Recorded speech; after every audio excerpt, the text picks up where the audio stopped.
Waalaikumsalam. Waalaikumsalam warahmatullahi wabarakatuh. الحمد لله نحمده ونستعينه ونستغفره ونعوذ بالله من شرور أنفسنا ومن سيئات أعمالنا من يهده الله فلا مضل له ومن يضلله فلا هادي له أشهد أن لا إله إلا الله وأشهد أن محمدا عبده ورسوله الذي لا نبي ولا رسول بعده. Bapak dan Ibu yang saya hormati, Alhamdulillah, segala puji bagi Allah kita panjatkan atas segala karunia-Nya yang telah banyak sekali kita terima, segala taufik dan hidayahnya, dan kesempatan-kesempatan yang Allah berikan kepada kita, sehingga kita sampai detik ini masih bisa melaksanakan ketaatan kepada Allah Subhanahu wa Ta'ala. Salawat serta salam semoga tetap tercurah limpah kepada Nabi kita, Nabi Muhammad Sallallahu Alaihi Wasallam, serta keluarganya, sahabatnya, tabi'in, tabi'in, hingga kita selaku umatnya di akhir zaman. Baik Bapak dan Ibu sekalian, insya Allah pada kesempatan kali ini kita akan menelaah dua ayat di dalam Al-Quran, yaitu Al-Baqarah ayat 40 dan Al-Baqarah ayat 41. Ini sebetulnya saya pakai itu untuk dua kajian, Pak, untuk dua pertemuan. Tapi mudah-mudahan bisa dirangkum di sini. Baik Bapak dan Ibu sekalian, dua ayat ini ya, kalau kita lihat di dalam Al-Quran, kita telaahi maknanya, maka saya simpulkan menjadi judul ini, antara nikmat, janji, dan ketakwaan. Karena di dua ayat ini ada pengingat kepada nikmat, ya, lalu janji Allah, dan juga perintah untuk bertakwa.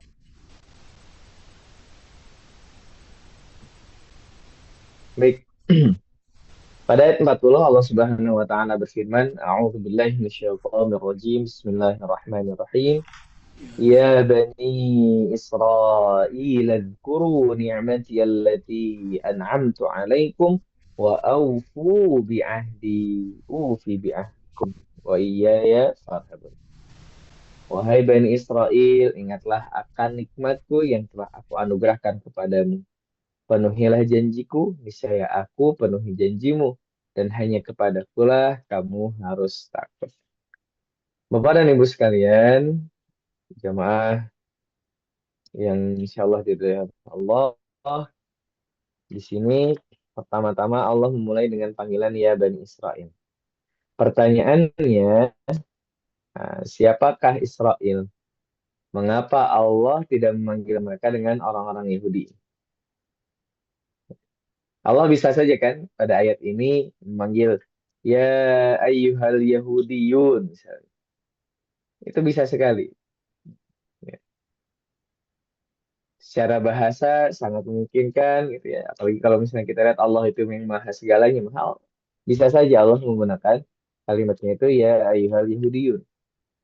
Tapi kenapa kok Allah di sini menggunakan ya Bani Israel? Maka kita harus ketahui dulu siapa Israel itu.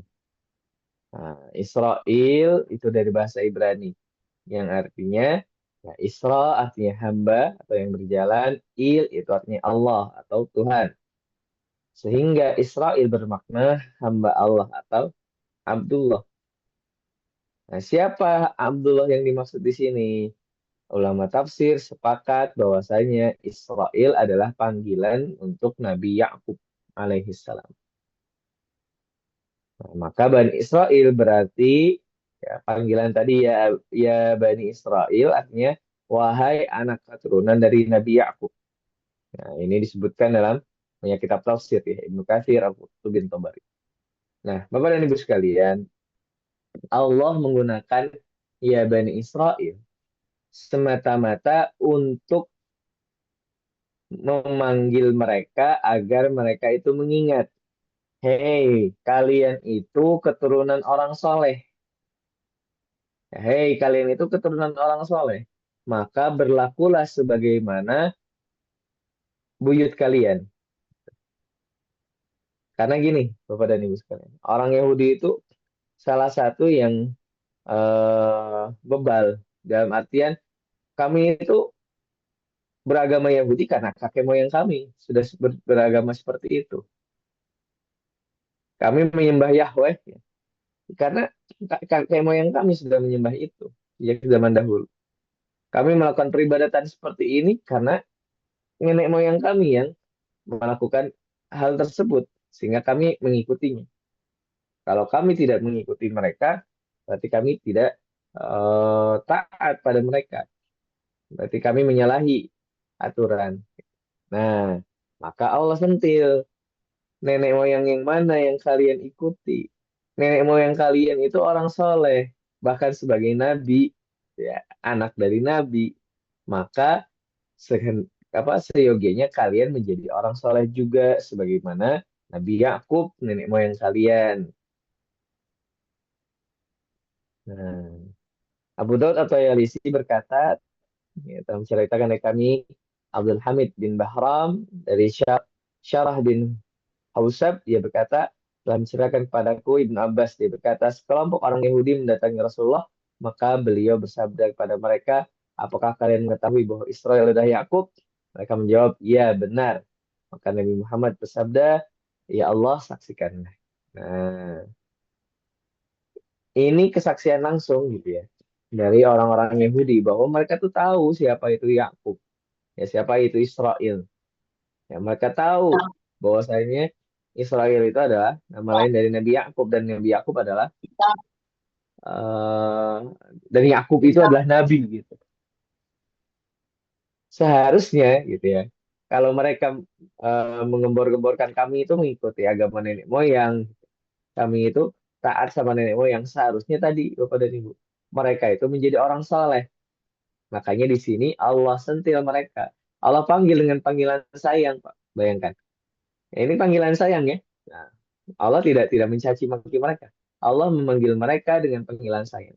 Padahal mereka eh, kalau bahasa Sundanya itu bedegong gitu ya. Mereka itu sudah keterlaluan, ya, kenakalannya itu sudah keterlaluan, tapi Allah masih memanggil mereka dengan panggilan sayang. Ya Bani Israel.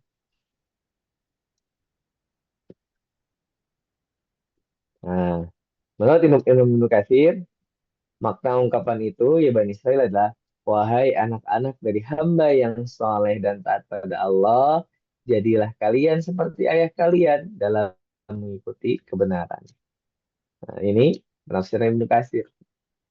Nah, ini beliau ya menggunakan dalil akli juga dari sisi kebahasaan, bahwa ungkapan wahai anak orang mulia lakukan ini, wahai anak orang pemberani hadapi.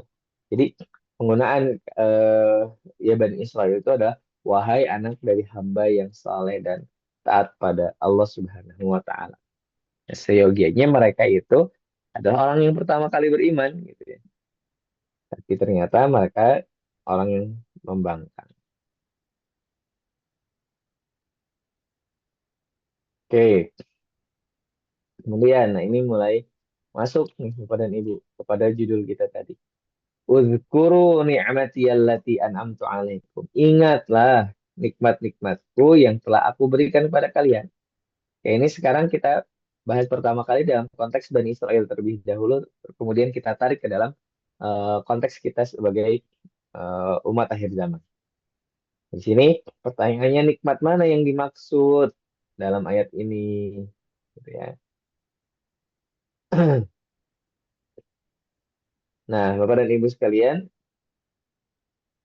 nikmat yang dimaksud ya ini ada nikmat yang khusus gitu ya, ada yang umum. Nah, ini yang khususnya dulu. Dalam surah Al-Maidah ayat 20 Allah Subhanahu wa taala berfirman, ini mengutip perkataannya Nabi Musa, ya qaumi dzkuru ni'matallahi 'alaikum idz ja'ala fikum anbiya wa ja'alakum muluka wa atakum ma lam yu'ti ahadan minal alamin.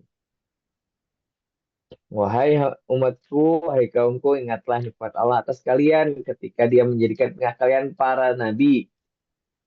Ini tidak pernah diterima oleh kaum yang lain, Bapak dan Ibu. Tidak pernah diterima oleh keturunan-keturunan lain kecuali pada keturunannya Nabi Yakub, yaitu adalah banyaknya nabi dari golongan mereka. Ya, banyak nabi itu di mana? Di Bani Israel. Maka itu adalah nikmat yang sangat besar. Artinya kan ketika nabi ada di situ, itu ada berarti hidayah yang benar-benar nyata gitu. Langsung diturunkan kepada mereka. Sedangkan kalau umat yang lain tidak langsung seperti itu. Umat akhir zaman seperti kita atau kalau orang-orang Quraisy hanya Nabi Muhammad saja, tidak ada nabi sebelumnya, hanya satu. Nah, tapi Bani Israel itu mendapatkan banyak nabi.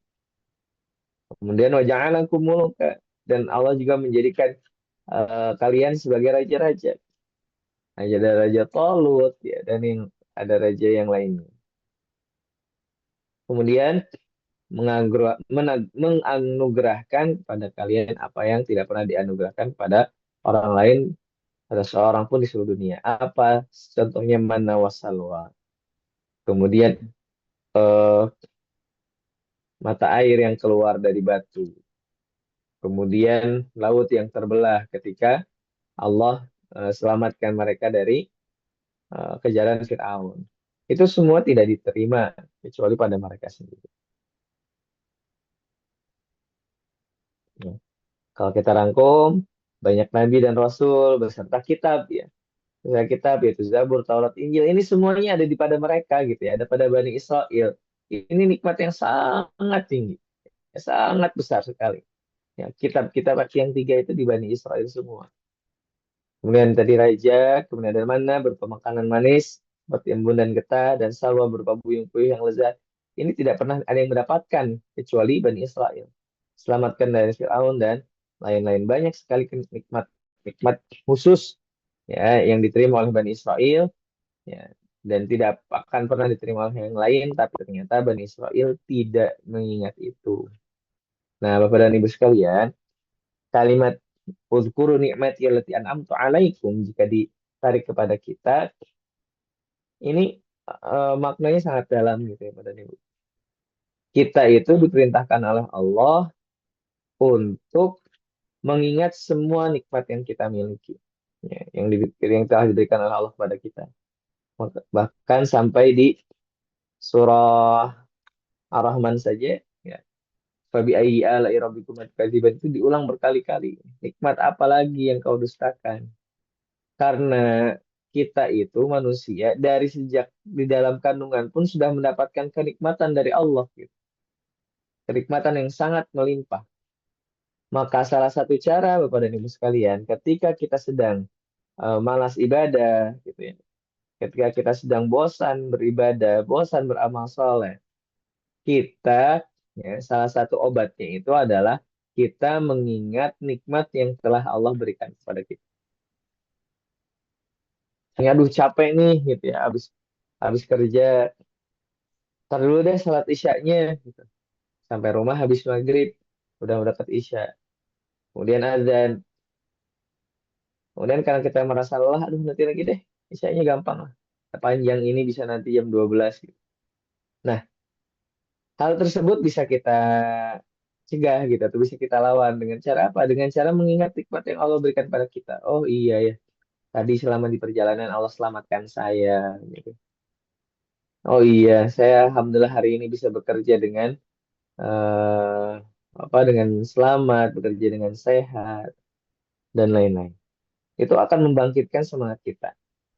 Jadi ketika uzkuru ni'mati allati an'amtu 'alaikum ini kalau ditarik kepada kita, kepada konteks kita sekarang, ini kita lebih diperuntukkan ketika kita itu saat eh, kurang semangat lah ya dalam beribadah, kurang semangat dalam beribadah. Walaupun sebetulnya ya mengingat kenikmatan itu tidak harus menunggu Oh, Haji Karim Pulau. lemah, Oh, aku pikir Palembang.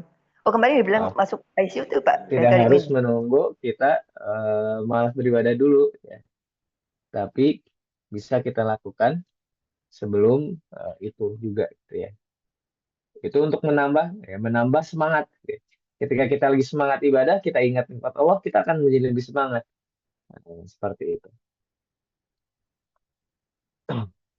Jadi makanya kan eh, dengan kita bersyukur, bersyukur kan berarti kita sambil mengingat ya nikmat-nikmat yang Allah berikan kepada kita. Allah akan tambah gitu. Jadi kalau kita ingin nikmat yang ditambah, kita harus ingat terus nikmat yang telah Allah berikan kepada kita. Nah, atau dengan tahadus bin nikmah juga. Nah, cuman hati-hati, tahadus bin nikmah kadang-kadang nyerempet-nyerempet kepada pamer ya. Nah, ini harus hati-hati. Kemudian wa aufu bi ahdi ufi bi ahdikum. Tepatilah janji kalian kepadaku, maka aku akan tepati janjiku pada kalian. Ini kata Allah Subhanahu wa taala, firman Allah kepada Bani Israel. Pertanyaannya janji yang mana? Apakah janji ini hanya kepada Bani Israel atau berlaku untuk semua manusia? Kalaulah ini hanya untuk Bani Israel berarti Al-Quran salah dong gitu ya. Atau Al-Quran tidak cocok untuk digunakan di zaman sekarang. Maka kita lihat terlebih dahulu. Janji apa sih yang Allah buat? Nah, kata Imam Ibn Abbas radhiyallahu anhu, yang dimaksud dengan janjiku adalah perjanjian yang telah aku ambil atas leher kalian untuk beriman kepada Nabi apabila beliau datang kepada kalian. Firman Allah, aku akan menepati janji kalian, yakni aku akan menaikkan untuk kalian apa yang telah aku janjikan kepada kalian sebagai balasan atas pembenaran dan ketaatan kepadanya, itu kepada Nabi, yaitu dengan mengangkat beban dan belenggu yang sebelumnya ada pada kalian, yang berada di leher-leher kalian akibat dosa kalian yang timbul dari perbuatan kalian sendiri. Nah, ini memang bisa, janji ini bisa kembali seperti nikmat tadi, khusus dan umum, khusus untuk Bani Israel dan umum untuk kita semua.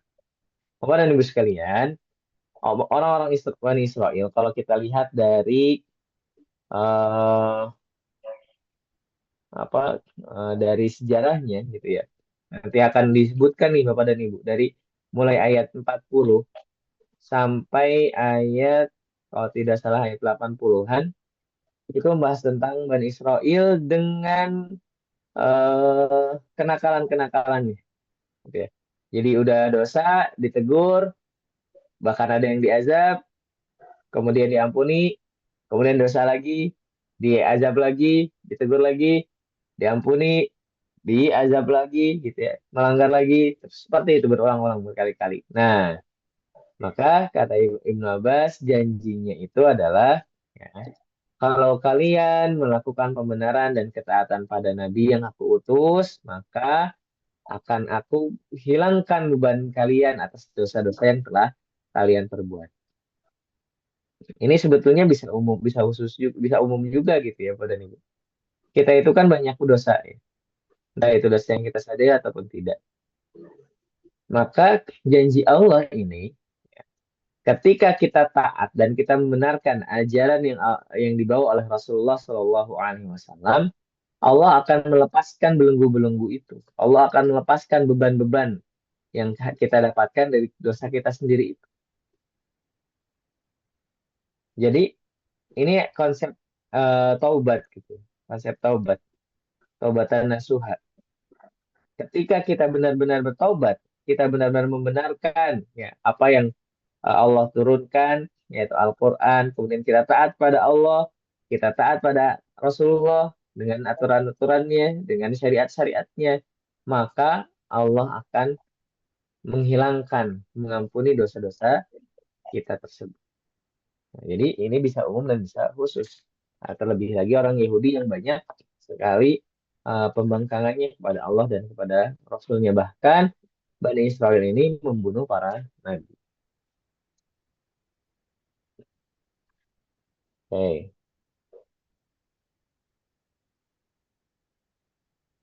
Dalam surah Al-Maidah ayat 12, Allah berfirman, "Walaqad akhadallahu mitsaqa bani Israila wa ba'atsna minhum isnatai asyrata naqiba. Wa qala Allah wa qala Allahu inni ma'akum la in aqamtumus salata wa ataitumuz zakata wa amantum bi rusuli wa azartumuhum wa aqradtumullaha qardan hasana la ukaffiranna ankum sayyi'atikum la udkhilannakum jannatin tajri min tahtihal anhar. Dan sungguh Allah telah mengambil perjanjian dari Bani Israel dan kami telah mengangkat dari kalangan mereka yaitu Bani Israel 12 orang pemimpin. Dan Allah berfirman, sesungguhnya aku bersama kalian. Sungguh jika kalian mendirikan salat, menunaikan zakat, beriman pada Rasul-Rasulku, menolong mereka, meminjamkan pada Allah pinjaman yang baik, niscaya aku akan menghapus kesalahan-kesalahan kalian dan pasti akan aku masukkan kalian ke dalam surga yang mengalir di bawahnya sungai-sungai. Nah, Bapak dan Ibu sekalian, ayat ini tidak untuk orang Yahudi saja, tidak untuk Bani Israel saja, tapi untuk kita juga ketika kita mendirikan sholat, menunaikan zakat, beriman pada Rasulnya, ya, kemudian menolong agama Allah, menolong Rasulullah dengan cara menjaga syariat yang dibawanya, gitu ya. Kemudian qardon hasana, ini maksudnya adalah kita menolong agama Allah, gitu ya.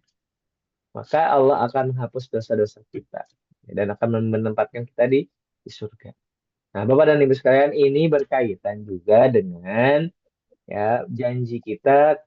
Ini janji kita pernah berjanji pada Allah Subhanahu wa taala. Janji kita yaitu bahwa kita akan atau kita itu bersaksi bahwa asalnya Allah adalah Tuhan. Ya, ketika kita masih dalam ruh, dalam keadaan menjadi ruh, Allah bertanya, Alastu bi rabbikum? Maka kita menjawab qalu bala syahidna.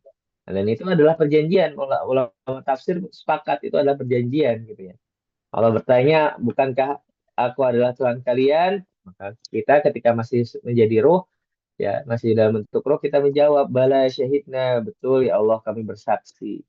Nah itu menurut ahli tafsir itu adalah perjanjian seluruh umat manusia.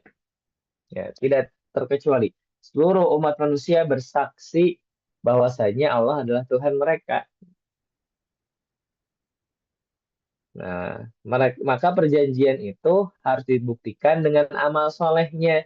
Yang maka di sini disebutkan sholat, zakat, ya, beriman pada Rasul, menolong agama Allah. Itu adalah pembuktian dari iman. Gitu ya. Karena iman itu kan tidak hanya tasdik bil qalbi, tidak hanya pembenaran dalam hati, tapi harus ada wa amalu bil arkan. Nah, amal bil arkannya itu ya ini salah satunya gitu ya. Atau inilah eh apa penjabaran singkat dari wa amal bil arkan, salat, zakat, iman pada Rasul. Itu janji kita gitu ya pada Allah. Allah pun berjanji kalau kita menunaikan itu semua, Allah akan hapus dosa dan masukkan ke dalam surga. Nah, kaitannya dengan uzkuru nikmati gitu ya. Kenapa kok setelah uzkuru nikmati ada aufu? Kaitannya adalah kita ini tidak akan bisa semangat menunaikan janji kita kalau misalnya kita tidak mengingat bahwasanya Allah itu sudah memberikan banyak nikmat gitu, Pak. Kita akan malas, Pak. Kita akan apa namanya? Semangat kita itu tidak akan sebanyak kalau misalnya kita ingat Allah itu udah ngasih banyak sekali nikmat pada kita. Nah, maka kita harus membiasakan mengingat nikmatnya Allah Subhanahu wa taala. Nah, ini apa saya rangkum seperti ini ya. Allah berjanji, aku bersama kalian jika gitu ya. Allah punya janji itu sama kita. Ya, kalau Allah akan bersama kita, Allah akan hapus dosa, Allah akan masukkan kita ke surga. Maka ya ada syaratnya, yaitu menegakkan sholat, menunaikan zakat, beriman pada semua Rasul, menolong dan membela Rasul, berinfak di jalan Allah, ya, membela agama Allah. Ini amal soleh, pembuktian dari hadirnya iman kita. Nah, Fakhruddin Ar-Razi mengatakan, ya, seorang ahli tafsir bernama Fakhruddin Ar-Razi mengatakan, perjanjian yang Allah ambil atas mereka di dalam Taurat, bahwa dia akan mengutus dari keturunan Bani Israel seorang nabi yang agung yang akan ditaati oleh seluruh bangsa, yang dimaksud ini dengan adalah Bani Ismail, ya. Bani Ismail, mohon maaf. Ya. Keturunan Bani Ismail, seorang nabi yang agung yang akan ditaati oleh seluruh bangsa, yang dimaksud dengannya adalah Nabi Muhammad. Maka siapa saja yang mengikutinya, diampuni dosanya, dimasukkan ke dalam surga, dan diberikan kepadanya dua pahala. Nah ini pendapat ini memang masih debatable gitu ya, Bapak dan Ibu. Tapi intinya itu adalah ketaatan kepada Allah Subhanahu.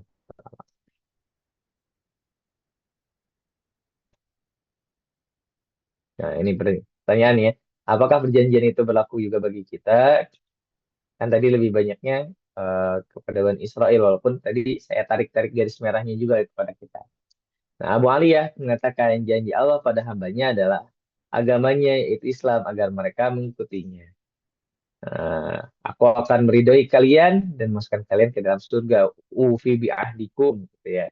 Ini menurut Ibnu Abbas dari Ad-Dhahak dari Ibnu Abbas. Bahwasanya ketika kita mengikuti agamanya Allah yaitu Islam, kita taat dengan aturan-aturan yang ada, maka Allah akan masukkan kita ke surga. Lagi-lagi tadi kaitan sama nikmat itu apa? Kaitannya adalah ya kalau kita mengingat nikmat Allah itu akan mempermudah kita dalam amal soleh. Ya Bapak dan Ibu ya. Ini memang terkadang ada pertanyaan seperti itu. Ustaz, kenapa kok saya sekarang jadi malas sholat gitu ya? Nah itu sebetulnya bisa dijawab oleh diri sendiri. Gitu. Apakah selama ini ya, sering mengingat nikmat Allah atau tidak? Gitu ya. Kalau jarang mengingat nikmat Allah wajar dia menjadi malas sholat. Kenapa kok saya sekarang jadi malas ngaji? Lagi-lagi tanya, selama ini ingat apa sering ingat nikmat Allah atau tidak? Kalau sering mengingat nikmat Allah seharusnya ya dia semangat untuk mengaji. Nah, oh iya ya farhabun dan kepadakulah hanya kepadakulah kalian harus takut. Nah, farhabun ini Pak kalau kita lihat pada ayat 41 oh iya ya fatakun ya. Nah, itu sama farhabun dengan fatakun itu sama Bapak dan Ibu ya. Farhabun dengan fatakun itu sama. Imam Ibn Abbas mengatakan, aku akan menimpakan pada kalian apa yang telah aku timpakan kepada orang-orang sebelum kalian dari kalangan nenek moyang kalian, berupa berbagai siksaan yang telah kalian ketahui, seperti diubahnya rupa menjadi kera dan selainnya. Nah ini terkait Farhabun tadi, oh hai ya Bani Israel. Nah Pak, ini jadi ada, kalau kita lihat susunannya di awal, Allah memanggil mereka dengan panggilan sayang. Kemudian Allah mengingatkan mereka sok ingat lagi nikmat-nikmat yang aku telah berikan pada kalian. Baru ada perintah tuh, ayo kalian itu harus menunaikan janji. Nanti saya akan tepati janji saya. Kemudian di akhir wa iya fatakun. Kalau kalian nggak mau gitu ya, kalian udah dipanggil dengan panggilan sayang, kalian sudah diingatkan dengan baik-baik. Tapi kalau kalian nggak mau, maka ini ingatlah bahwa Allah itu bisa menimpakan azab sebagaimana azab yang telah diterima oleh nenek moyangnya Bani Israel.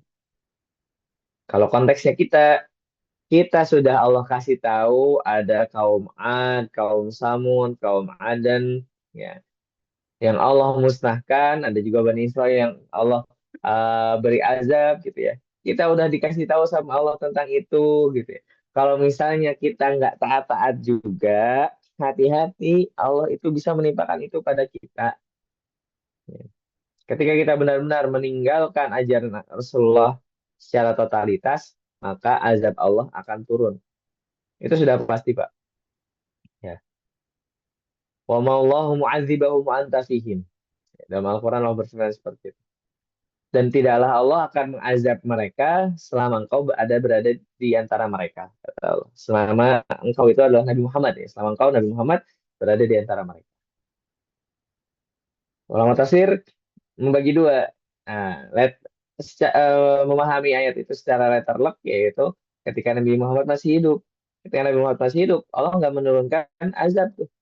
Ya, bukankah yang dilakukan oleh kaum Quraisy itu hampir mirip-mirip eh, hampir mirip-mirip dengan apa namanya dengan orang-orang yang terdahulu gitu ya. Tapi ternyata orang Quraisy tidak diazab, melainkan tetap diberikan kesempatan. Nah, kalau ditarik ke zaman kita sekarang, selama masih ada yang mengamalkan syariat Allah, syariatnya Rasulullah, maka azab yang seperti umat-umat terdahulu tidak akan ada. Tapi kalau misalnya tidak ada lagi yang mengerjakan ya, syariat Allah, maka siap-siap saja di tempat tersebut Allah akan turunkan azab. Nah, menurut Imam Ibnu Katsir, ini merupakan peralihan dari dorongan targib ya. Tadi di awal itu targib semua tuh ya, Bani Israil, turun nikmati allati an'amtu alaikum, wa aufu bi ahdi, ufi bi ahdikum. Itu targib, ya, dorongan, motivasi itu, motivasi. Kemudian berpindah menjadi ancaman, oh iya ya farhabun. Nah, maka Allah menyuruh mereka dengan harapan dan rasa takut agar mereka kembali kepada kebenaran, mengikuti Rasul, mengambil pelajaran dari Al-Quran, dan peringatan-peringatannya, melaksanakan perintah-perintahnya, membenarkan beritanya, dan Allah lah yang memberi petunjuk kepada siapa saja yang telah Ia kehendaki menuju jalannya yang lurus. Nah, ini ada konsep dakwah, mungkin kita lewat saja. Inti dari konsep dakwah ini ada targhib dan tarhib. Jadi kita juga Pak dalam mengajak orang itu ada targhib, ada tarhib. Ada bangun harapannya, tapi jangan harapan terus. Ya, nanti hanya berangan-angan saja, tapi ada juga ketakutan. Hati-hati loh, kamu kalau misalnya nggak melakukan sholat, nanti akan mendapatkan azab dari Allah. Itu boleh saja, cuman kita lihat dulu ini orang, gitu ya. Karena tidak semua orang bisa menerima tarhib, tidak semua orang bisa menerima tarhib. Ada orang yang kalau misalnya dia dikasih tarhib, dia malah menjadi jauh gitu ya, malah semakin malas, malah menjadi takut. Nah, takutnya yang berlebihan akhirnya malah tidak mengerjakan sama sekali. Ada yang diberi tarhib, malah akhirnya hanya berangan-angan saja. Maka harus seimbang tarhib dan tarhib. Oke, kita lewat saja.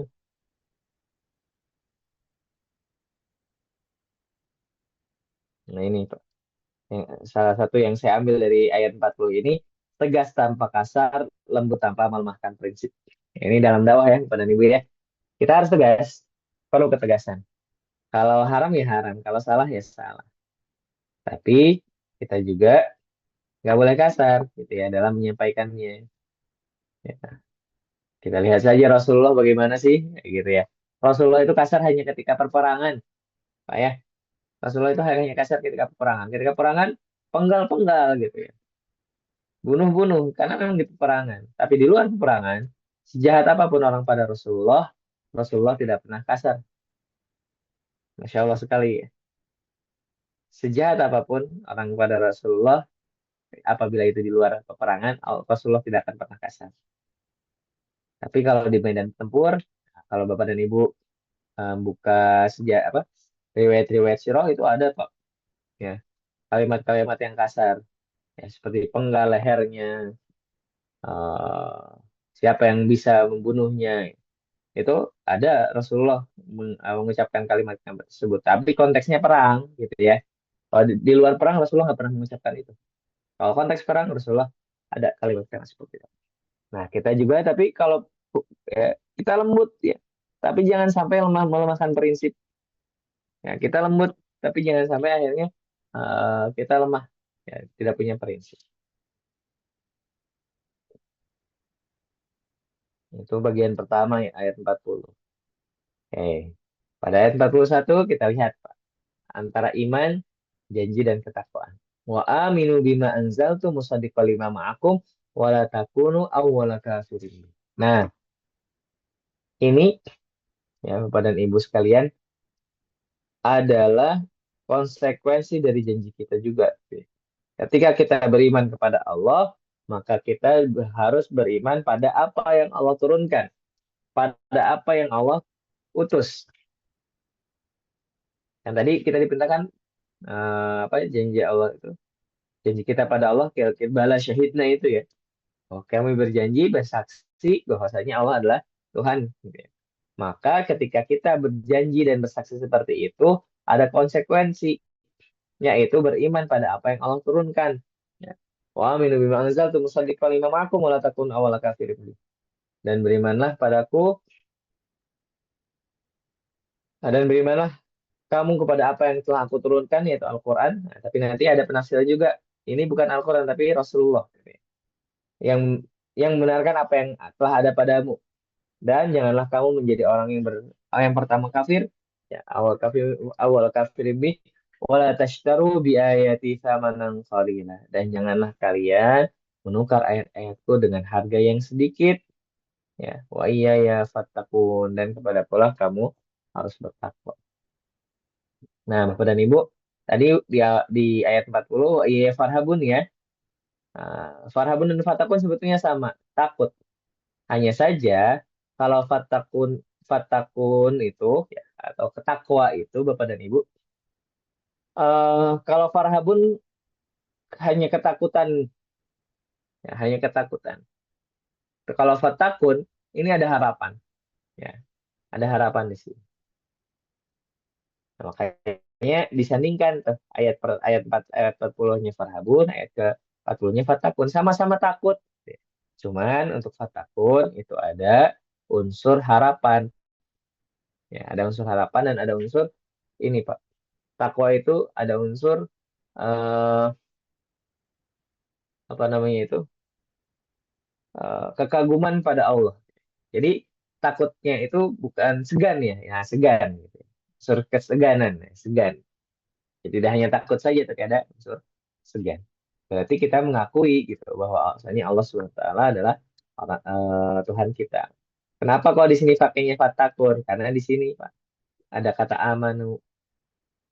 Kalau di awal ayat 40, kenapa nggak pakai fatakun? Karena mereka sudah jelas-jelas tidak beriman pada Allah. Sehingga yang harus dilakukan pertama adalah iman dulu, gitu ya. Takut dulu, tuh akhirnya beriman. Oke. Wa aminu bima anzaltu musaddiq lima ma'akum. Perintah Allah beriman kepada para pembangkang menunjukkan bahwasanya Allah Maha Pemberi hidayah. Nah, ini kepada ini. Allah gitu ya. Sepembangkang-bangkangnya Bani Israel tetap memberikan arahan pada mereka gitu ya. Tetap memberikan petunjuk. Ini kan petunjuk ya. Wa aminu itu petunjuk. Ketika kita bingung dengan kehidupan kita, Allah kasih petunjuk. Wa aminu, udah nih kamu gak usah bingung. Iman aja gitu ya. Beriman sama apa yang telah diturunkan. Ini benar-benar menunjukkan bahwasanya Allah itu benar pemberi hidayah kepada siapapun. Ya. Allah memberikan hidayah kepada siapapun. Cuman di antara manusia ada yang menerima hidayah tersebut, ada yang menolak hidayah tersebut. Nah, kita tinggal di posisi yang mana nih, Bapak dan Ibu? Apakah kita termasuk orang yang eh, menerima hidayah ketika hidayah itu datang, ataukah kita termasuk orang-orang yang menolak hidayah ketika hidayah itu datang?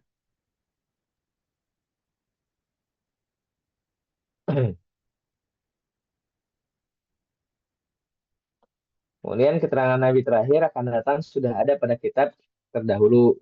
Ya, orang Yahudi sudah mengetahuinya. Nah, musaddiq lima ma'akum. Jadi Al-Quran itu musaddiq, ya. Isinya itu membenarkan ajaran-ajaran kitab Taurat, Injil yang murni. Banyak ajaran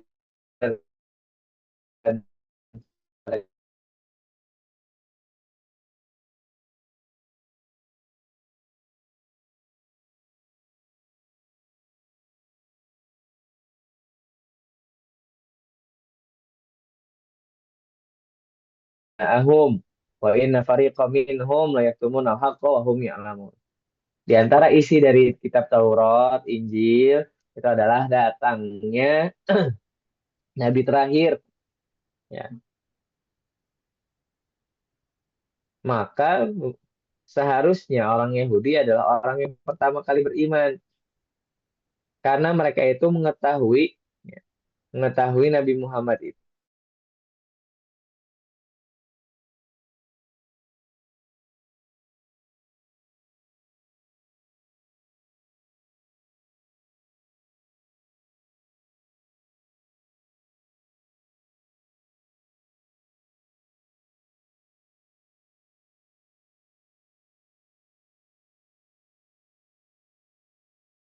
menolak Rasulullah Shallallahu Alaihi Wasallam.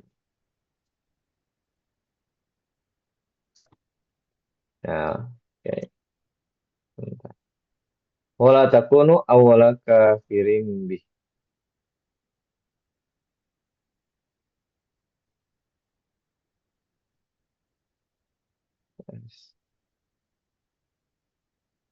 Mohon maaf, ini ada satu halaman yang tidak bisa dibuka.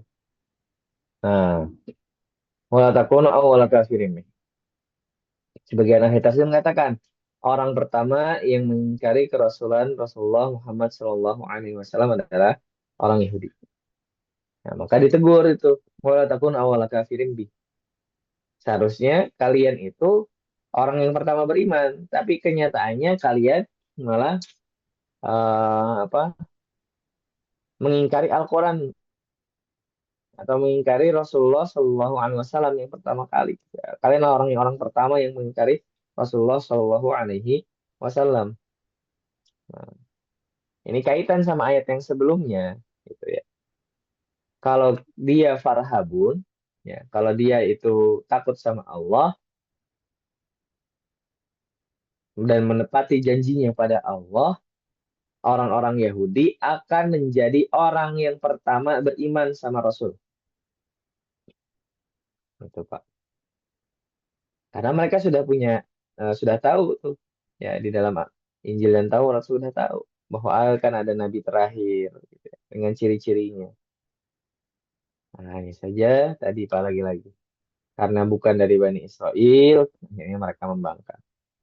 Imam Ibnu Abbas mengatakan, ya, berkata kepada Yahudi, kalian memiliki pengetahuan yang tidak dimiliki orang lain, maka seharusnya kalian dahulu yang beriman. Ya, Bani Israel itu pengetahuannya, Pak, pertama dari Alkitab, gitu ya, dari Taurat, Injil, dan Zabur.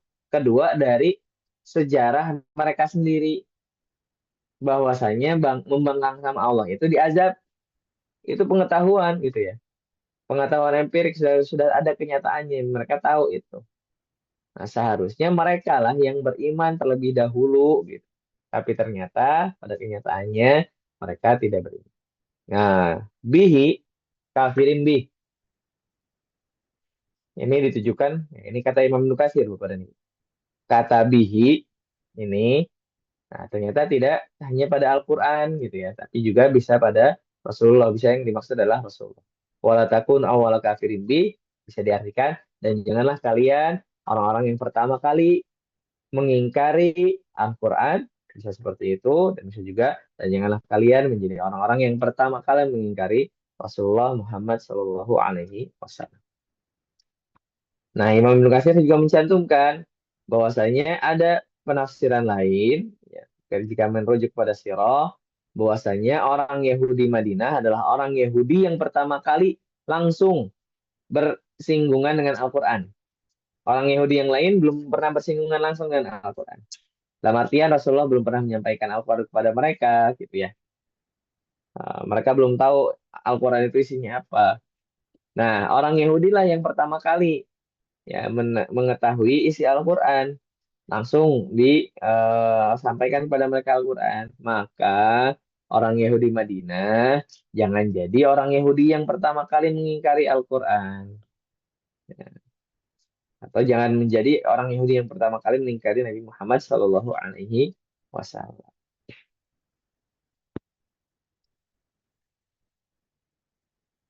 Nah, ini Bapak dan Ibu, ah, mengingkari Al-Quran berarti mengingkari Rasul. Mengingkari Rasul berarti mengingkari Al-Quran. Kita harus beriman pada keduanya, Bapak dan Ibu. Nah, ini disebutkan oleh Imam Ibnu Katsir. Kenapa? Karena sudah mulai muncul, Pak, orang-orang yang mengatasnamakan Quraniyun. Ya, hati-hati dengan kaum Quraniyun atau inkar sunnah. Ini kalau tidak salah, saya pernah menyampaikan di sini. Ini ada di mana-mana, di Bandung juga ada, Pak. Nah, ya. Di Bandung ada, itu orang-orang Quraniyun, mereka mengatakan bahwasanya kami hanya mengambil apa yang ada di Al-Quran. Mereka nggak mau tahu apa yang ada di dalam hadis, gitu ya. Walaupun itu misalnya kan ada ya golongan yang hanya menerimanya itu hanya dari Bukhari Muslim, itu ada Pak. Nah, kalau itu masih mending lah, masih menerima hadis, gitu ya. Walaupun sebetulnya menyempitkan juga karena hanya menerima dari Bukhari Muslim saja, yang lain nggak menerima. Nah, inkar sunnah atau kaum Quraniyun ini hatta atau bahkan dari Bukhari Muslim pun mereka tidak mau menerimanya. Gitu ya. Jadi benar-benar menolak. Nah, ini kaitannya dengan ibadah gitu ya, seperti sholat. Mereka akhirnya sholatnya semau mereka. Kenapa? Karena di dalam Al-Quran kan nggak ada penjelasan tentang sholat. Perintah, cuman ada perintah saja, aqimus sholah. Dan perintah-perintah lain yang membutuhkan penjabaran, mereka ya melakukan semau mereka. Karena di dalam Al-Quran tidak terperinci. Wala tashtaru bi ayati tsamanan qalila. Janganlah kalian menukar iman kepada ayat-ayatku dan kebenaran pada Rasulku dengan dunia dan syahwatnya. Karena sesungguhnya dunia itu sedikit dan akan binasa. Ini menurut Imam Ibnu Katsir. Nah, apa itu? Ahli tafsir sepakat Pak untuk ini Pak. Tsamanan qalila itu adalah dunia. Nah, ini dari Hasan Al-Basri ya. Harga yang sedikit itu adalah dunia seluruhnya tanpa tersisa. Jadi kalau kita punya seluruh dunia itu adalah milik kita, gitu ya. Seluruh emas yang ada di dunia itu milik kita. Seluruh kekayaan yang ada di dunia itu milik kita, tanpa tersisa semuanya itu milik kita, maka itu bagi Allah tetap samanan qalilah, harga yang sedikit. Imam Katsir juga menafsirkan selanjutnya, janganlah kalian mengganti penjelasan, penerangan, dan penyebaran ilmu yang bermanfaat di tengah-tengah manusia dengan sikap menyembunyikan dan mengaburkan kebenaran. Nah, ini Pak, hati-hati ya. Ketika kita sudah tahu kebenaran, kita harus menyampaikannya. Ya, minimalnya tidak menyembunyikan gitu. Kalaupun kita tidak bisa menyampaikannya, kita jangan menyembunyikan atau mengaburkan kebenaran tersebut. Nah, apalagi jika itu dilakukan demi mempertahankan kepemimpinan atau kedudukan di dunia yang sedikit dan hina dan akan segera lenyap. Jadi kalau salah ya salah gitu ya. Kalau pimpinan kita salah ya salah. Kalau pimpinan kita malah merugikan masyarakat ya kita katakan dia merugikan masyarakat. Cuman memang dalam fikih dakwah caranya yang itu harus punya trik gitu ya. Tapi tetap kita tidak menyembunyikan dan mengaburkan kebenaran. Nah, kaitannya dengan ayat yang pertama atau dengan judul kita tadi ya antara nikmat, janji dan ketakwaan. Ini bukti Bapak dan Ibu. Orang yang takwa itu tidak akan pernah menukar sedikit pun ayat Allah dengan harta yang sedikit, dengan harga yang sedikit. Mereka akan berpegang teguh, ya, orang-orang yang bertakwa dan terus yang mana ketakwaannya itu ditambah apa bahan bakarnya dengan mengingat nikmat Allah, mereka pasti akan berpegang teguh pada ayat-ayat Allah Subhanahu wa taala. Dari Abu Hurairah, Rasulullah bersabda, barang siapa mempelajari suatu ilmu yang seharusnya diniatkan untuk mencari wajah Allah, namun tidak ia namun ia tidak mempelajarinya kecuali untuk mendapatkan keuntungan duniawi, maka ia tidak akan mencium bau surga. Nah, ini Bapak dan Ibu punten. Ya, ayat ini kadang suka dipakai nah oleh oknum ustadz. Akhirnya apa katanya? Tuh kan jangan jual dengan harga sedikit, harga kecil, sedikit berarti harus narik yang gede. Ada oknum ustadz yang kayak gitu. Ada juga sebagai jamaah tuh Ustaz ngajar ngaji mah nggak boleh minta imbalan, ngajar ngaji mah harus gratis. Itu ada. Ah, kedua-duanya salah gitu ya Pak Ibu ya. Tidak seperti itu. Tapi kalau kita mencari ilmu, nah ini jangan niatnya karena dunia. Niat pertamanya taat sama Allah dulu gitu ya. Belajar fisika pun niatnya taat sama Allah dulu. Ya. Saya belajar fisika agar mengetahui ayat-ayat Allah yang nyata gitu ya, secara saintifik. Yang belajar Al-Quran, saya belajar Al-Quran untuk memahami firman-firman Allah, ya, ayat-ayat kauliyahnya. Tadi yang belajar fisika mengetahui nah, atau memahami ayat-ayat kauniyahnya Allah, gitu kan? Nah, nanti dunia ngikut itu. Ya, tapi kalau udah di awal ingin dapat duniawi, itu insya Allah tidak akan menyium bau surga. Maka harus luruskan niat.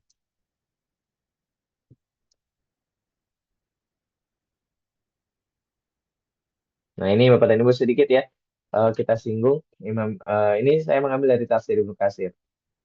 Sedikit menyinggung yang tadi gitu ya terkait Ustadz dapat apa digaji gitu ya atau guru digaji. Nah, ini sedikit menyentil juga nih yang terjadi sekarang gitu. Sebenarnya dari dulu sih guru-guru honorer gitu ya sampai sekarang masih gajinya 200.000, 300.000. Ustadz-ustadz masih banyak yang, mohon maaf ini Pak, banyak ustadz-ustadz yang mereka tidak punya keahlian yang lain. Ya, selain ya ceramah gitu ya, selain keilmuan keagamaannya. Yang akhirnya mereka ya kehidupannya pun dari situ. Nah, itu banyak yang dihina. Dan saya pernah ada di posisi itu gitu ya. Pernah ada di posisi itu dan saya merasakan sendiri Pak. Ketika saya bikin kelas, apa, kelas tahsin, kelas tajwid, itu ketika saya mengatakan ini kelasnya apa berbayar gitu.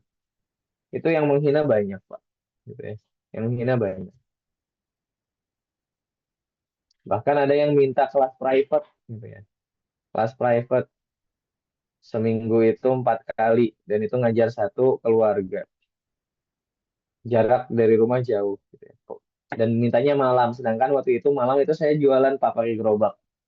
Ya, saya mangkal jualan. Itu dia bahkan menawar hanya 200.000 gitu ya, sebulan.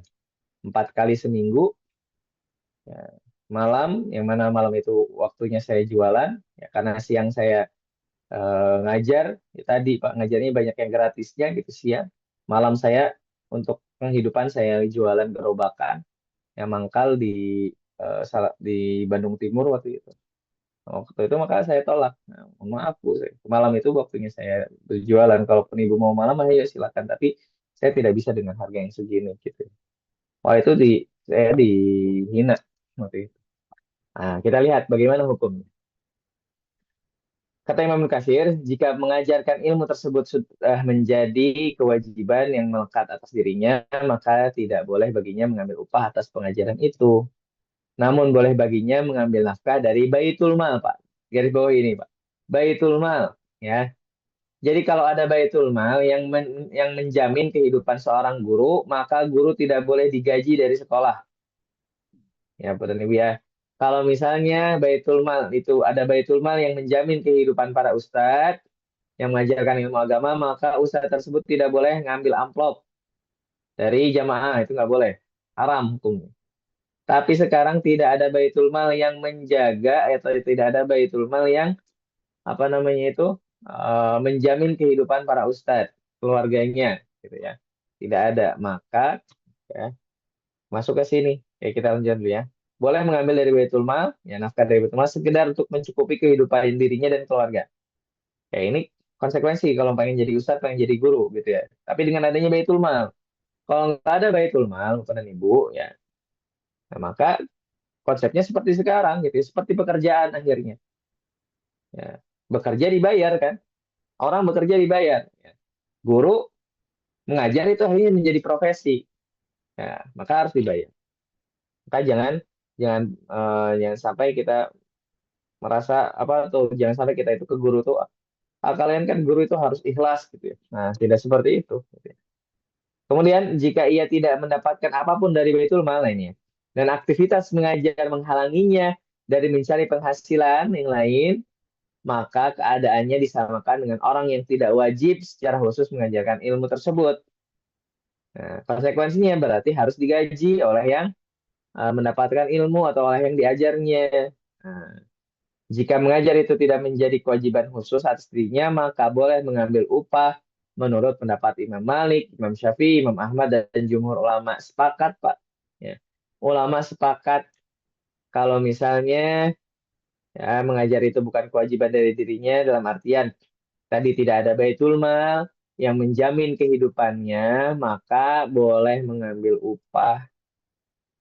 Ya, dan ini berdasarkan hadis sahih juga, ya Sahih Bukhari, Abu Sa'id, ada orang yang diruqyah, kemudian eh, apa memberikan upah dan itu diperbolehkan. Kemudian itu dikiaskan pada orang yang mengajarkan Al-Quran. Orang yang mengajarkan Al-Quran boleh mendapatkan upah.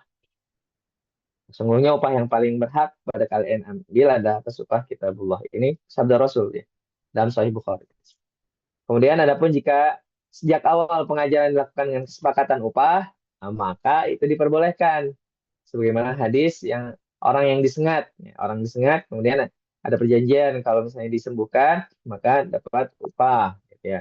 Atau wanita yang dilamar dengan bacaan Al-Quran. Nah, ini yang ada sekarang nih ya Bapak dan Ibu ya, bahwa ngajar orang yang ngajar itu di sekolah gitu ya, guru-guru ada perjanjian upahnya gitu. Jadi boleh kalau kok boleh boleh ya kalau guru itu akhirnya saya nggak jadi deh ngajar di sini, upahnya kekecilan, itu boleh, sah, halal ya, sesuai syariat gitu ya. Jangan sampai dipandang sebelah mata guru-guru yang seperti itu, karena mereka juga punya kehidupan yang harus berlangsung gitu ya, harus terus berlangsung. Ini kan sangat miris ya ketika guru digajinya kecil sekali gitu ya, tapi biaya pendidikan malah dipotong gitu ya untuk sesuatu hal yang ternyata pada kenyataannya apa eh, dampaknya tidak terlalu besar juga. Itu jangan ya Pak, kita harus adil ya pada para guru. Kemudian ditutup wa iya ya fatakun, takwalah engkau ya. Atau takwa adalah engkau beramal dengan ketaatan pada Allah dengan mengharap rahmat Allah di atas cahayanya Allah. Dan takwa adalah engkau meninggalkan maksiat pada Allah, nah takut akan azab Allah di atas cahaya Allah. Dua apa ini ya? Ada takut dan ada harapan. Tadi saya sempat sebutkan di awal ya. Takwa itu ada takut dan ada harapan. Kalau farhabun itu lebih condong hanya kepada takutnya saja. Kenapa kok ayat 40 farhabun, ayat 41 fatakun? Karena di ayat 40 itu jelas kepada orang yang masih kafir gitu ya. Kalau ayat 41 ada perintah wa aminu. Nah, ini sudah mulai masuk kepada keimanan gitu ya. Maka fatakun. Ini tuh Bapak dan Ibu sekalian. Nah, terkait tadi terkait dengan judul kita antara nikmat, janji dan ketakwaan. Nikmat Allah itu banyak sekali yang harus kita ingat-ingat terus gitu ya. Karena kalau kita mengingat terus nikmatnya Allah, maka kita akan semangat menunaikan janji kita kepada Allah, yaitu taat padanya, taat pada Rasulnya, mengamalkan syariat-syariatnya. Nah, nanti akan menghasilkan ketakwaan. Kita akan semangat beramal ya, dan semangat meninggalkan maksiat kepada Allah Subhanahu wa taala. Ini tuh Bapak dan Ibu sekalian, saya kembalikan kepada Pak. Ya baik Bapak dan Ibu sekalian, alhamdulillah dalam kira-kira lebih dari 1 jam lebih Pak Ustaz sudah memberikan uraian kepada kita tentang judul yang kita sama-sama pelajari. Bapak dan Ibu sekalian, barangkali ada yang mau bertanya atau mengklarifikasi boleh. Namun sebelumnya saya mengingatkan kepada Pak Ustadz, karena dulu Pak Ustadz pernah janji kepada kami, kepada kita, tentang Fabi ayyi ala rabbikumatu kadziban. Yang ditanyakan kan kenapa yang dua itu itu yang dimaksud siapa gitu. Fabi ayya ilau kata-kata kuma itu Pak. Fabi ayya Sebentar Pak, saya lupa itu Pak. Kuma itu siapa? Mungkin dikaitkan dengan lahirnya atau turunnya ayat itu. Saya belum ngirim ke Bapak ya waktu itu ya? Belum Pak. Jadi waktu itu Pak Ustadz, insya Allah nanti pada saat yang lain akan dijelaskan gitu. Tapi nggak apa-apa kalau memang Pak Ustadz belum siap, nggak apa-apa ya, Pak Ustadz. Nanti aja Pak. Ya, saya lupa ya. Saya lupa. Ya, baik silakan kepada para hadirin semuanya yang hadir di sini. Kalau ini silakan. Pak Arianto, apakah mau bertanya? Barangkali sudah dibuka mic-nya.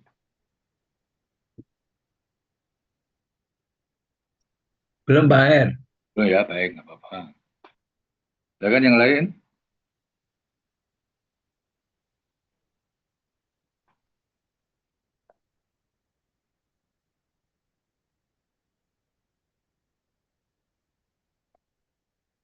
Kalau dari ayat 41 Al-Baqarah ini Pak Ustadz ada asbabul nuzulnya enggak Pak Ustadz?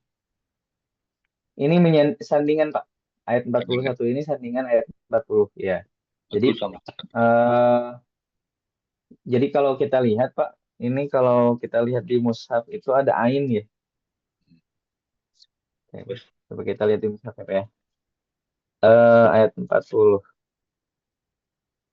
Oh, kalau di ini pakai hizib. Kalau di Quran Indonesia, yang mana Quran Indonesia itu lebih ikut sama eh cetakannya India ya Pak ya, itu ada ain. Nah, ain itu ya mungkin Bapak bisa lihat di mushaf yang Bapak punya itu yang cetakan Indonesia ya. Itu ada ain, Pak. Ain itu adalah eh, tema gitu ya, tema. Jadi ayat ini sampai ayat bentar, saya lupa. Ayat 50 dan ayat ke Sampai 48, ayat 46 46, 48, ya.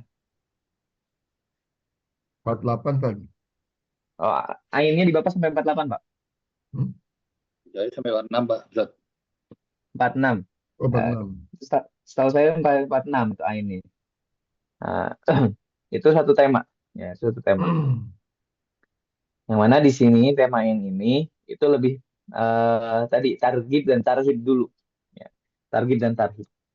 Jadi orang-orang Yahudi atau ini kan pembukaan pembahasan tentang orang-orang Yahudi apa ya? Ayat 40 itu pembukaan. Nanti kesananya eh, bahas orang Yahudi terus. Nah, ini pembukaan. Jadi pertama kali atau ketika eh, Rasulullah berhadapan dengan orang Yahudi Madinah gitu ya. Manhaj dakwahnya itu seperti ini gitu ya. Jadi Allah kasih nih manhaj dakwah kalian atau manhaj dakwah engkau Rasulullah kepada orang Yahudi itu seperti ini. Ya, sampaikan ayat ini dulu, ayat 40. Kemudian disandingkan dengan ayat 41-nya. Ya, sehingga orang Yahudi itu eh, apa namanya? Mau kembali kepada jalan yang benar. Walaupun ayat 41 ini adalah lanjutan, Pak. Dalam artian gini, kalau misalnya orang Yahudi itu sudah mulai kena dengan dakwah, baru nih ayat 41-nya disampaikan. Nah, sama ini juga bukan hanya orang Yahudi juga. Kalau kita dakwah juga, Pak, ayat 41 dulu tuh. Manhajnya seperti itu, ayat 41. Nanti kalau sudah kena dakwah kita, baru kita wa aminu bima anzaltu. Wa aminu bima anzaltu. Atau beriman pada Al-Quran. Jadi kedua ayat ini bersandingan. Nah, yang menjadi manhaj dakwahnya Rasulullah atau kita khususnya kepada orang-orang non-Muslim. Ya, dan konteks ayat ini memang awalnya adalah orang Yahudi, ya, tapi secara konteks umum. Intinya orang yang tidak beriman pada Allah Subhanahu wa taala. Seperti itu, Pak. Allah alam. Silakan, barangkali jamaah yang lain ada yang bertanya. Kalau juga bertanya yang lain, Pak Ustaz, kalau memang topik ini mungkin sudah dipahami dengan baik. Ya, silakan, Pak. Pertanyaan yang lain juga nggak apa-apa. Di luar itu.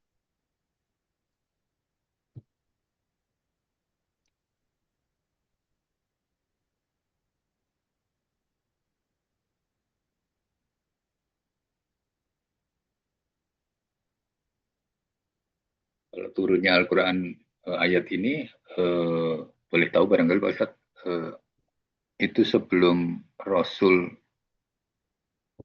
di apa namanya ke Sidratul Muntaha atau sesudah Pak Ustaz? Sudah, Pak. Ini di eh, ke Madinah, Pak ini, Pak. Di Madinah ya. Ya, di Madinah. Kan tadi Rasulullah menghadapi orang Yahudi pertama kali itu, ya kayak ini kalau saya ikut ke pendapatnya Imam Ibnu Katsir ya, Pak ya. Rasulullah pertama kali menghadapi eh, orang Yahudi itu kan di Madinah gitu. Nah, ini ayat ini diturunkan itu sebelum Rasulullah berhadapan langsung dengan orang Yahudi. Sebelum Rasulullah berhadapan langsung dengan orang Yahudi. Hingga tadi ayat ini menjadi manhaj dakwah untuk berhadapan dengan orang Yahudi. Itu makanya. Jadi ingat Pak Ustadz, ini ada teman yang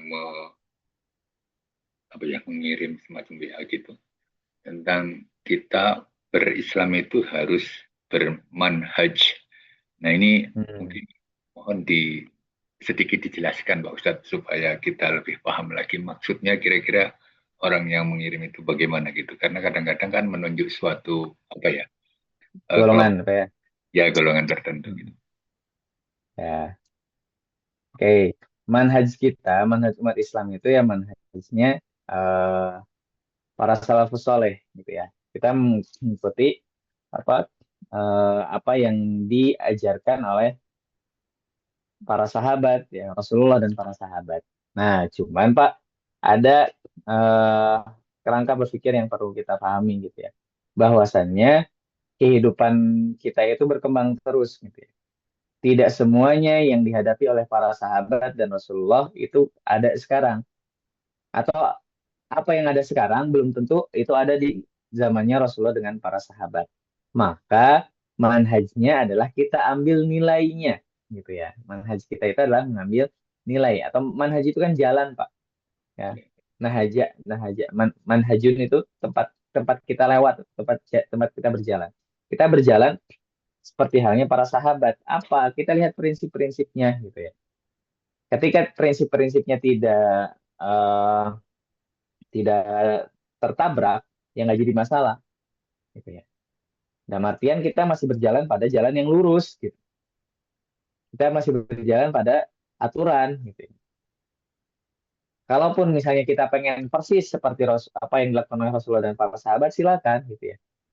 Tapi kan tidak tidak semua keadaan yang kita hadapi itu ada di zaman tersebut, maka akhirnya muncullah atau diperbolehkannya istihad-istihad baru, gitu ya. Nah, ini yang terkadang untuk kelompok tersebut harus persis banget seperti Rasulullah gitu ya. Tapi pada kenyataannya apa yang mereka lakukan tidak persis semuanya kok seperti Rasulullah gitu ya. Kalau pengen persis 100% seperti Rasulullah, mangga atau nggak usah pakai HP, nggak usah pakai Zoom. Tapi kan mereka pakai Zoom, pakai HP juga. Mereka ke Mekah, ya, kalau pengen persis sama Rasulullah, semuanya harus mengikuti seperti Rasul. Ya, silakan. Apa namanya? Kalau mau haji pakai kuda gitu ya. Nah, ini uh, terkadang tidak konsisten gitu ya. Alaman haji nubuah, iya kita juga semuanya alaman haji nubuah. Kita semuanya sesuai dengan manhajnya Rasulullah gitu ya. Hanya saja pengamalannya yang kita berbeda gitu. Ada yang memahaminya letter luck, plak ketiplak gitu ya. Ada yang memahaminya dengan cara melihat atau mengambil eh, apa kaidah dari apa yang Rasulullah lakukan atau mengambil konsep prinsip ya dari apa yang Rasulullah lakukan. Kan gini Pak, Rasulullah ketika Bapak Bapak sama Ibu mungkin pernah dengar ya hadisnya Rasulullah antum a'lamu bi umuri dunyakum ya Teh. Antum a'lamu bi umuri dunyakum. Nah ini ada yang tahu nggak asbabul wurudnya hadis ini kenapa? Antum a'lamu bi umuri dunyakum. Nah hadis ini Pak ada yang tahu? Tentang kurma itu ya, mengawinkan dua kurma. Betul Pak, tentang kurma ya. Rasulullah sampai ke Madinah, nah, itu Rasulullah ditanya, ada yang konsultasi orang Madinah terkait eh, apa menanam kurma itu harus bagaimana. Apa latar belakang? Oke, kita lihat latar belakangnya dulu. Orang-orang Madinah itu terkenal paling jago dalam menanam kurma, Pak. Sampai sekarang, Pak, kurma yang paling enak itu kurma Madinah. Ya, kurma yang paling enak itu kurma Madinah. Karena mereka punya eh, dari segi apa ya? Dari dulunya gitu memang jago-jago gitu dalam apa bercocok tanam kurma. Nah, ketika itu Rasul ditanya bagaimana cara tadi ya mengawinkan kurma. Ya Rasulullah kasih saran, tapi ternyata gagal Pak, gitu ya. Kemudian kata Rasulullah, antum a'lamu bi umuri dunia. Kalian lebih tahu apa terkait urusan dunia kalian. Dalam artian gini Pak. Rasulullah itu memang sabdanya itu la yantiqu anil hawa. Ya, tidak berbicara dengan hawa nafsunya. Tapi untuk urusan dunia kita, urusan sesuatu hal yang eh, bisa dikatakan amaliyah amaliyah apa ibadah gue rumah doh gitu ya. Itu kita hanya melihat kaidah-kaidah atau prinsip-prinsip dasarnya saja gitu ya. Urusan dunia kita itu kan banyak sekarang gitu ya. Seperti sekarang eh, ya kayak gini kita nggak nyunah ini Pak. Kita sekarang lagi nggak nyunah nih gitu. Ya, kalau Bapak mau ngaji sama saya harusnya Bapak datang. Ya, Bapak datang ke saya, duduk ngelingkar gitu. Kalau memang pengen alaman haji nubuah yang dalam artian letterlock seperti itu, Bapak harusnya datang ke saya. Nah, ini khalifus sunnah, Pak. Gitu ya. Tapi kita alam lebih umur di dunia gitu. Sekarang itu umur dunia apa? Perkara dunia kita udah berbeda dengan perkara dunia pada zaman Rasulullah. Zaman Rasulullah tidak ada fasilitas seperti sekarang yang bisa menghubungkan yang jauh dengan yang dekat dengan apa? Dengan kita. Sekarang ini justru memudahkan gitu ya. Perkara belajar itu perkara belajar dengan cara online itu memudahkan orang-orang yang jauh bisa berguru pada ustadz yang ada entah di mana gitu ya. Maka ini tidak menjadi haram, tidak menjadi bid'ah. Kalaulah memang pengen letterlock seperti Rasulullah dengan para sahabat, harusnya yang seperti ini tidak dipakai. Nah, tapi kan antum alam bi umuri duniakum. Urusan dunia kita sudah berbeda dengan zaman Rasulullah. Gitu. Maka kita boleh berijtihad dengan mengadakan kajian-kajian online. Itu boleh, nggak jadi masalah. Ya, walaupun tetap harus ada adab-adabnya gitu ya. Eh, adab online, adab kajian online nih Pak ya, punten. Hati-hati dalam buka mic gitu ya. Kalau misalnya lagi apa yang ngajar lagi ngomong, uh, kalau memang pengen menyela gitu ya atau pengen ngomong di situ, angkat tangan dulu kan ada fitur angkat tangan atau izin dulu gitu ya. Nah ini kan kadang-kadang ada yang uh, entah itu lupa mic-nya terbuka, ya akhirnya ngobrol, akhirnya mengganggu berjalannya kajian. Nah, itu ada gitu. Nah itu tetap harus ada gitu. Nah itu kan prinsip dasar tuh ada dalam kajian, ada dalam menuntut ilmu itu tetap prinsip dasar harus tetap dilakukan. Masalah sekarang apa namanya online-nya yaitu antum alam mobil dunia tuh, ya. Kita tetap alaman haji nubuwah kok seperti ini, ya. Kita tetap sesuai manhajnya Rasul kok seperti ini. Kita tidak keluar dari manhaj salafus saleh seperti ini, gitu ya. Jadi manhaj itu yang saya pahami akhirnya adalah ya, jalan, ya, jalan yang dilalui oleh para sahabat, oleh orang-orang soleh, tapi kita tidak akhirnya plek ketiplek dalam artian letterlock banget gitu ya. Harus seperti itu. Ada hal-hal yang kita akhirnya ada pengembangannya. Ada hal-hal yang akhirnya menyesuaikan keadaan. Nah, itu tidak menjadikan kita keluar dari manhaj, ya. Kita tetap alam manhaj nubuwah. Kita tetap alam sesuai manhajnya salafus saleh. Hanya saja prakteknya mungkin kita menyesuaikan dengan keadaan kita. Nah, seperti itu, Pak. Ya, baik. Saya kira sudah jelas sekali ya. Jadi bermanhaj itu artinya kewajiban seorang muslim untuk menempuh jalan metode yang benar ya, dalam memahami dan menjalankan Islam berdasarkan Al-Quran dan Sunnah. Baik, yang lain silakan. Barangkali ada yang mau berikan tambahan atau bertanya, silakan.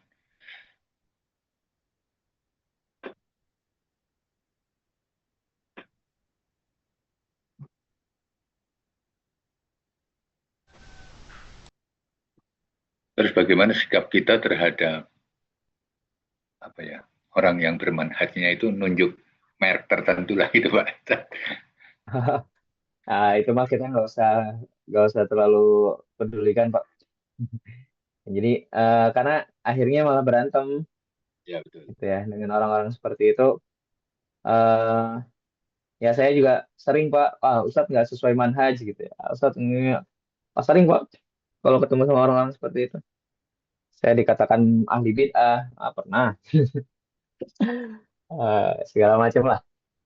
Tidak, kalau saya sih tidak terlalu ambil hati lah, sudah saja. Gitu. Mereka dengan pengalaman seperti itu ya sudah silakan.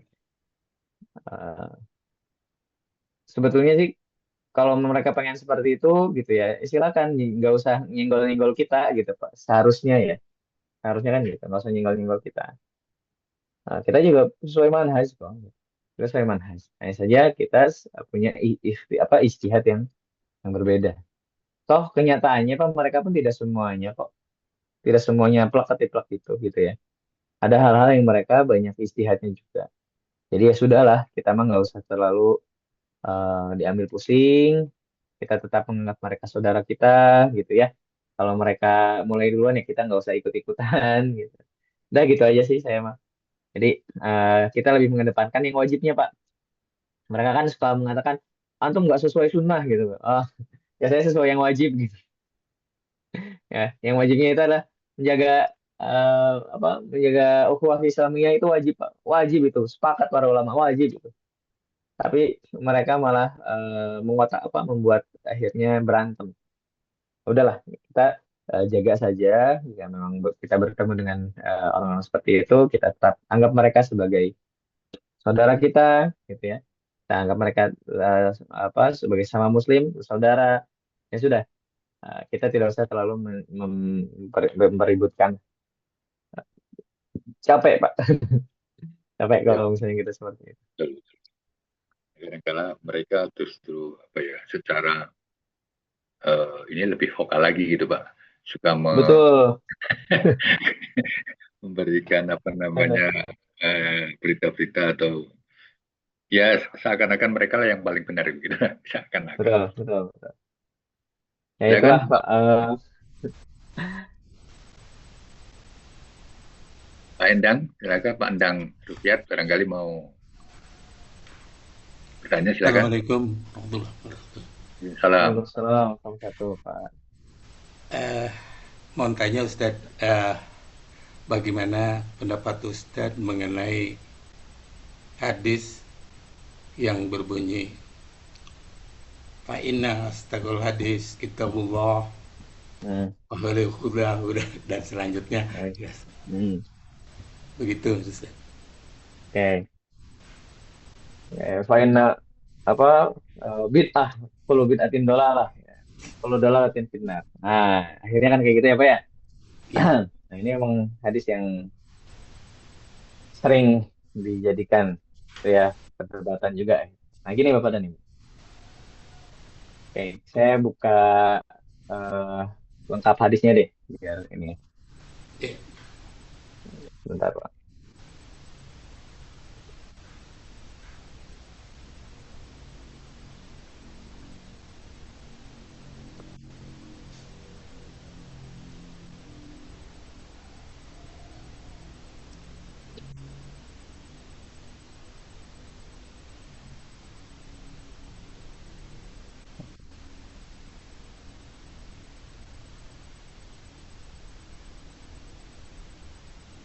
Nah, kalau bid'atin.